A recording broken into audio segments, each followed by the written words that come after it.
Good morning, good afternoon. Um, I'm very honored in our International Translation Day and International Podcast Day to be speaking with Marifer Sager, who is here with us today. Welcome, Marifer. Good morning and good afternoon to your audience, Dolores. Thank you so much for having me here today. It's a real honor to be here on this important day. Yes, it's my honor and as well, and it's a real pleasure to meeting you in person, let's say, and in this very international day that we are celebrating our profession, and also the podcast has its international day today because this is a live video, but also an audio version will be available afterwards at Attitudable Podcast, so you can be able to listen to Marifer later if you cannot do it in video right now. You know that Marifer is Director of Strategic Communications and Public Affairs at MESD in Portland, Oregon, and she leads the development and implementation of effective multilingual communications, outreach, and engagement strategies to support the district's vision, mission, and goals. Marifer is very passionate about language access and language justice. She has been recognized with many awards for her outstanding work and impact in this area. She believes that language access and language justice are key components to racial equity and the strategic use of language. We all know that language can reshape the narratives of many marginalized groups and, of course, transform our systems. So we are very honored to speak today with Marifer. Thank you so much for the beautiful introduction, Dolores. Thanks to you. This is a very brief introduction of your very long career. So we would like to know if you can share with us how did you begin with all this profession? How were your very beginnings? Thank you. That's a great question. So I don't know if you know this, but I am actually an attorney by training. And when I immigrated to the United States first and then to Canada, because of my background in law, people will ask me if I could start, translating this document and whatnot. Very quickly, I realized that translating take more than knowing a language and a subject. That actually has a lot of skills and nuances that you need to know about language and the different subject matters. So I started to look for training on my own and trying to be better.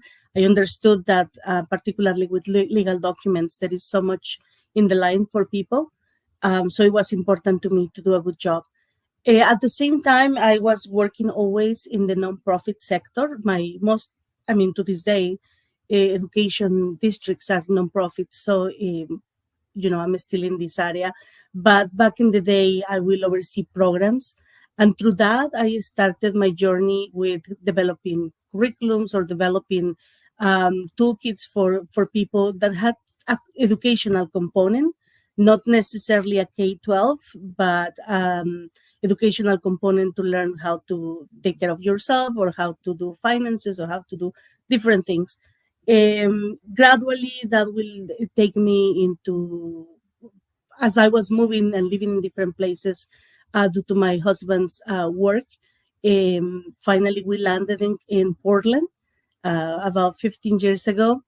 Was working at some point in developing some health pathways,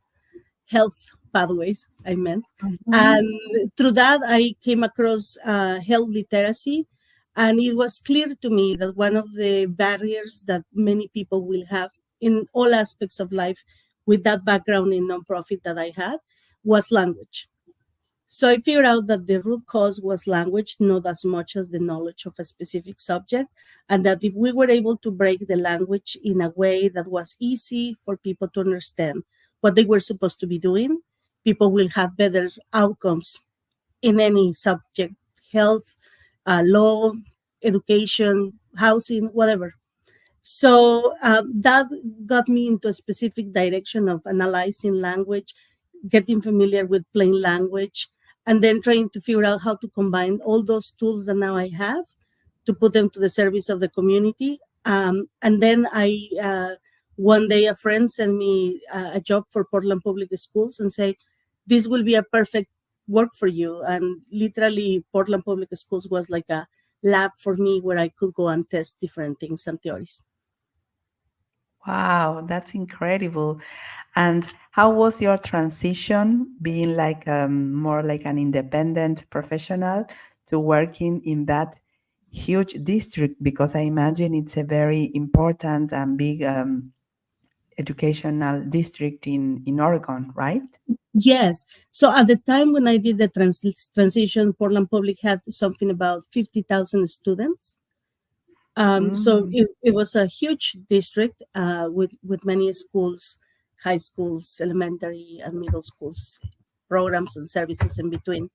It was an interesting transition because my whole career has been a combination of me doing freelance and me being working for the nonprofit. So I kind of had a parallel career on that. I think that is like the immigrant security that we need, right? Like anything is for mm, sure. So we always need to have different options. I think that is where it comes from. yeah. The transition was easy, I will say, because I had a great team that was hoping to have someone that was going to be good enough to carry the program. The program had gone through many iterations and it was not stable throughout most of its time. So, in that sense, it was easy. People could recognize easily that I knew what I was doing, and I was able to gain the trust of the team, the staff at large that use the services, and the families. So, I think it was an easy transition.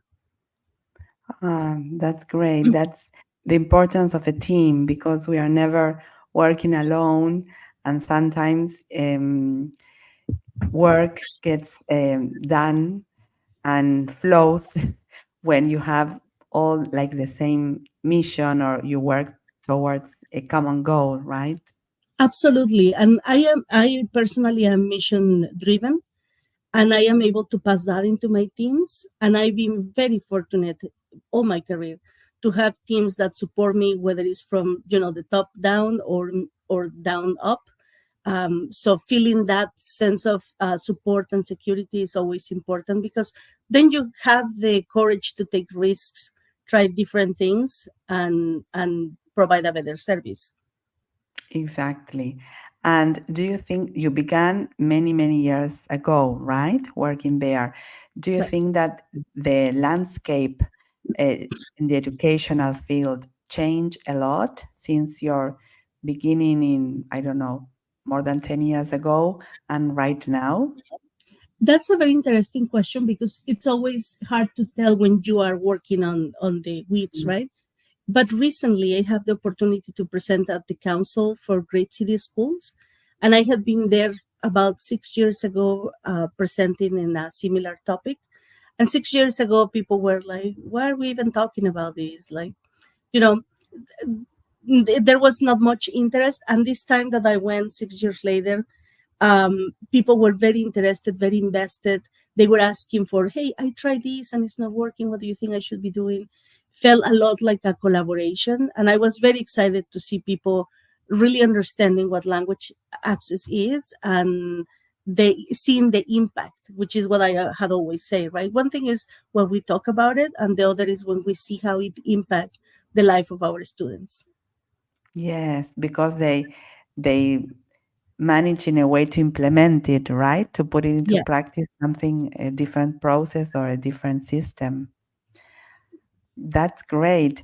And do you think that with AI and all that we are every profession I believe is changing a lot, but do you think that the educational districts or the language access that you work and you promote will be affected in some way with all these AI and technological machine translations?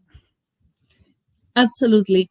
Yes. For many years, people understood that I was against machine translation.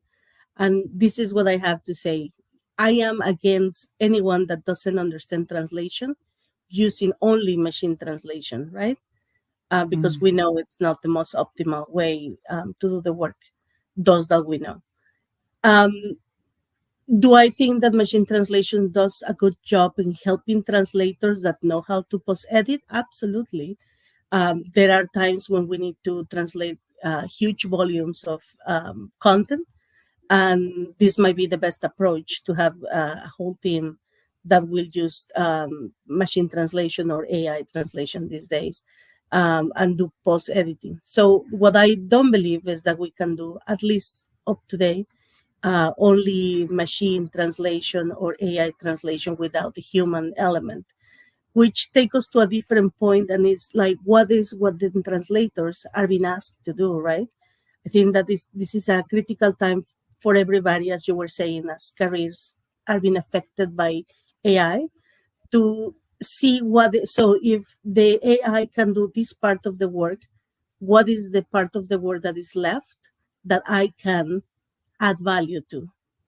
And those are the questions that we need to be asking. I think that the time to say, no, I will never use machine translation or AI are long gone. I don't think that those systems are perfect right now. Again, we need humans. And I think that is wonderful. Yeah, so Human you have a element is not going positive, away. yes, you have a positive feeling towards the change that is that we are all in a way experiencing and that will happen in the future. Yeah, and in the case of K-12, sometimes, and recently, I think yesterday, I added something on my LinkedIn that it was like a translator for Zuckerberg from Facebook. And, I could understand the translation in Spanish and hearing the English. And I was like, clearly, we are not in the best place possible to just do that. And it was just like a light conversation, what the people in the conversation were having. Imagine if this was an IEP, obviously it wouldn't be good enough. So, Exactly. like we need to keep those things into consideration. There is the distance between languages, the fact that some languages are not written. Uh, there is so many things that we need to take into consideration when we're thinking about meaningful language access, because what is true for English to Spanish or Spanish to English may not be true from English to Nahuatl, right? Mhm. And it has to do with its own um, characteristics and its own way of addressing equity in communications for students. Yes, and if we think about my beginnings as well, when I began translating, the internet didn't even exist, so we already suffered or went through many big changes in our profession. But I feel something different now. Like everyone is panicked. Like I will have to change my job. I don't have enough, and it's like in a way you tend to get paralyzed or, panic. And we have to be positive, as you said, that language is a human art, as they say, translation is an art. And we need to see the way, of course, transforming ourselves, but how to keep on doing our best to communicate and translate that ideas, not only the words or the acronyms as we were talking, or the specific terms, depending on the field, right? Absolutely. And I think that one of the things, as language access is becoming a bigger uh, topic of interest, one of the things is, in the past there was one way or two ways to do language access plan and implementation. And now, given the different technical options that we have, We have the opportunity to think about the language, the student, equity, language access, and it may not be one plan that works for all languages. We need to in many cases see it in a case by case. Exactly. And as I know that you manage many, many languages, I'm only an English into Spanish translator. And in the United States, they said, I heard last week, that there are more than 25 million people who does not speak the English as their native tongue. Yeah. Yes. Yes, that's true. And also, there are other people that may be able to speak English but prefer to receive communications in a language other than English. And given that the United States don't have an official language, uh, government institutions may need to prepare those communications on those languages. Yeah, so it's your like to be addressed in your mother tongue. If you are like, for example, at the hospital or at school, to have the same document in both languages, like the English in this case and the one that you speak, right? Right. Yeah. Or Wow. have And someone that can interpret that document for you. it's not a human right, it's like a civil right in the US, It's a right? civil right, yes. Right. Perfect. And well, as I told you, I found Marifer looking for more information on language access, and she is the pioneer, the one who has been working for so many years on this topic. Thank you. And I am preparing, as I told you, AST, Advanced Skills Training, for this year, this ATA conference, the American Translators Association annual conference, to be held in Portland, in your own city. And um, I will talk about going back to school, that all in the US, all people there are going back to school at this time in October, September, October. And I wanted to ask you, as the expert in capital letters, how would you adjust, in a way, our translations or documents to these people, as we were saying, that do not master the language in the place that they live, because perhaps they have been living in your district for, I don't know, 2 years or 3 years, but they don't still manage the language. How do you deal with that? Yes, that's an excellent question. And this is one of my favorite things about language access is the intersection of localization, translation, plain language, and then multilingual communications. I think that it is important to understand plain language is basic in the toolkit because it helps us address the situations where families may not understand certain jargon, certain things that think about it. These many materials are created by doctors, master's degrees, and whatnot, and they know what they are talking about. Particularly for special education, I would say that even if you are an educated English speaker, sometimes the terminology of special education may be forbidden for certain people and they may not understand what is happening. So, being able to use plain language to describe processes that may be complex, broken it down and present them in a different way, then translating them and using a localization process to see where the majority of your audience come from and try to feed that language back to them. It's important. um, I think that one of the things that we had seen is that when families receive materials that use language that they are familiar with, they tend to be more engaged and more involved. So that is where you see the differences in what you are doing and whether your translation is good or bad, right? Sometimes we had experiences in the districts where families will be like, no, that's a bad translation. And they don't know because they are not translators. They don't know why to tell you that it's a bad translation. They just know that they don't like it. And when you start digging in and looking into what is the issue with the language, sometimes you discover that it might be a term that it's associated with a particular government, a term that was associated with a bad time in history in a particular country.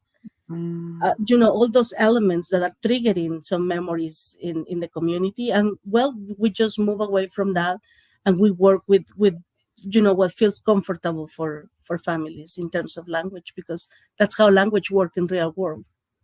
exactly. So you have to also, in a way, move the person or address the person who is reading, either, as you said, to sign or just to understand or see what's going on Yeah. or attend perhaps a meeting or something.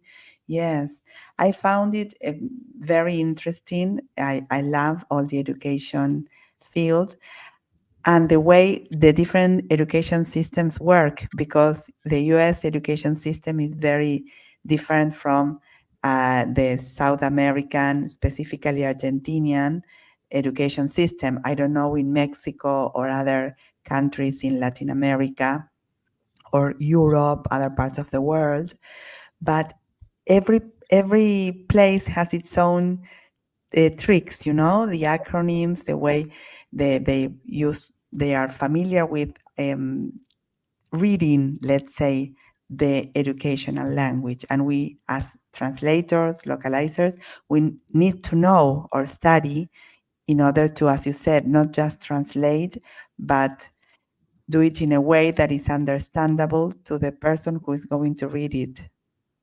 And this is a difficult thing to ask to a translator, that you always know what is the best word during a translation. But as you are saying, we have different countries that speaks the same language, for instance, Spanish, and high school may not mean the same for all of us. Like we have different words that means something similar, etc. So we just need to come to terms in some of those things. One of the things that we used to do is have our team had people that come from different countries, and say, okay, so this means to you, this means to us. And sometimes if it was an IP and we knew the family was specifically from Argentina, let's say, then we could use that language, right? But if we didn't know and we just wanted a generalization of the language, we had come to agreements of what were the words that we were using for to refer to specific terminology. Fascinating. And I love your website, the website of the MESD. It's super informative, and you have a lot of glossaries and information and documents to read and be familiar with that you are doing. And you share a lot of very useful tips. Oh, thank you, Dolores. That is a new website that we just launched as part of our back to school. So it's Mhm. brand new. If you see, we're very intentional with the translations. We don't hide what we are about. Like we are supporting linguistically diverse students. We are committed to equity, and you can see it just by going to the land page.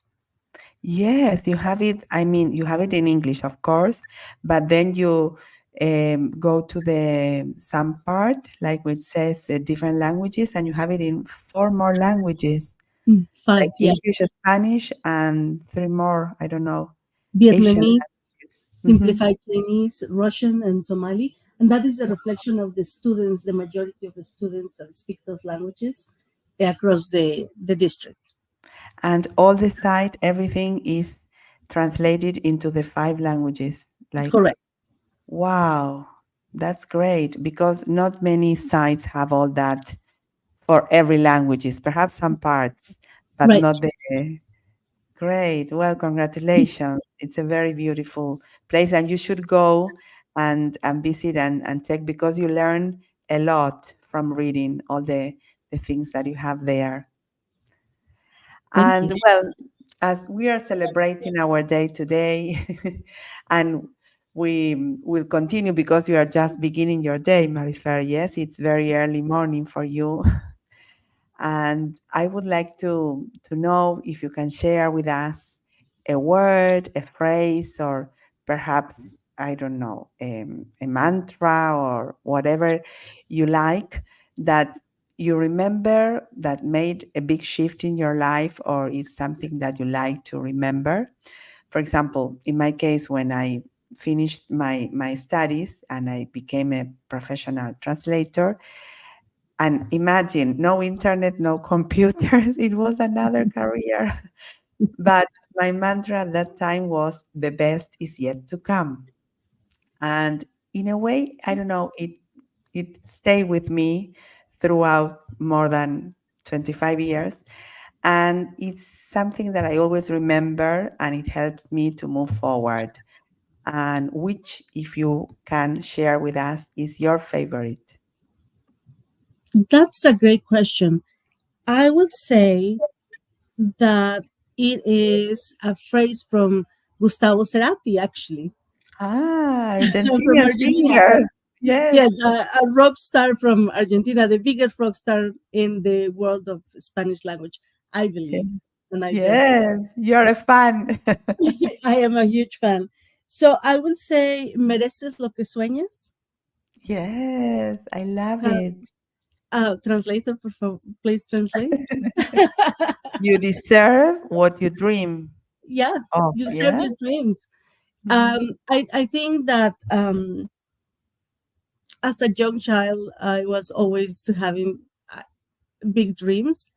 And I remember when I joined specifically Portland Public, and I talk about language access. And so we were talking about our dreams for the next uh, years. I think that I joined like in November of 2017. And so it was around Christmas or Thanksgiving, something like that. And so I was saying that my dream was to develop this platform where I will make language access known so that every school will have a program similar or better than what we have. And every student and their families will have access to equal education and communications because of the work that we had started. And everybody laughed. And so I think that after that, everybody will just make fun of me for that. And I was serious. I didn't understand what was funny about. And so I really believe that we deserve our dreams. Like whatever we dream and put our energy and focus on will become reality. So mereces lo que sueñas to me is one of those things that I just need to remember that even though I don't see it now, I just should continue thinking that it will become a thing by doing the work, of course, Wow. I and setting love the it. energy there. It's like despite all the the words or the voices that might not support you, sometimes you have to keep on going and do it or make it a reality. Yeah. And so that helps me. I have become very good at shutting down the voices of others or the naysayers and whatnot. And I'm just like, I'm just going to focus and keep going, and you will see. And I've been very fortunate to be able to have moments where I can say, Marifer, you mereces lo que sueñas. Ah, that's Um, great. so, And celebrate it, yes, because yeah, sometimes you achieve the goal and then you keep on working and you don't make the time to celebrate and say, well, I did it. I'm on my way. I think I'm working on that piece of the celebration, little Yes, by you have little, to. And also, probably with some more Marifer, dreams.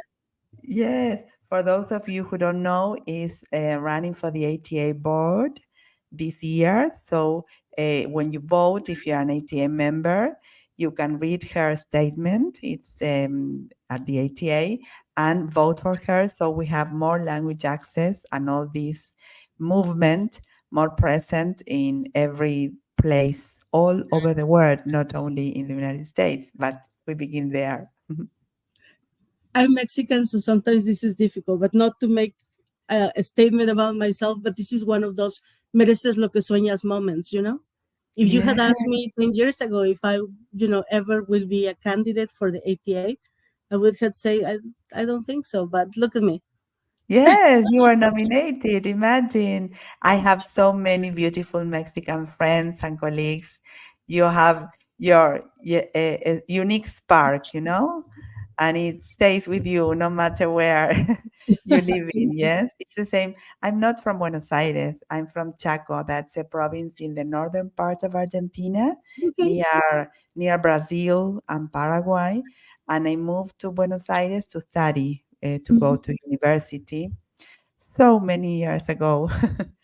But as you also came from perhaps a small place in Mexico and then to a big city, uh, it's always, our heart is good everywhere, but we go with our own place, yes, with Oh, our own absolutely. soul. Never forgetting where we come from.